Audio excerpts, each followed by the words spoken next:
сегодня должны рассмотреть важные вопросы, связанные с проведением республиканских СЭХов, который у нас в этом году пройдет в Сахалинфо в Верхнеуральске и СЭХ Климата в городе Якутск.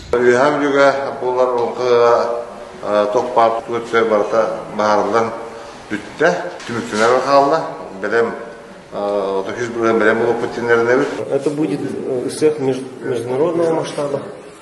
Будут принимать участие гости из разных стран. Я уверен, что в Верхнеуральске мы, Министерство культуры, и все культурные учреждения, которые будем там участвовать, мы сделаем праздник увлекающим, очень интересным, удивительным событием. Более 100 культурных программ у нас на данный момент готовится. На данный момент программа согласовывается с учетом и предложениями наших гостей. То есть у нас планируется большое количество гостей в городе и по культурной программе, и по организационной.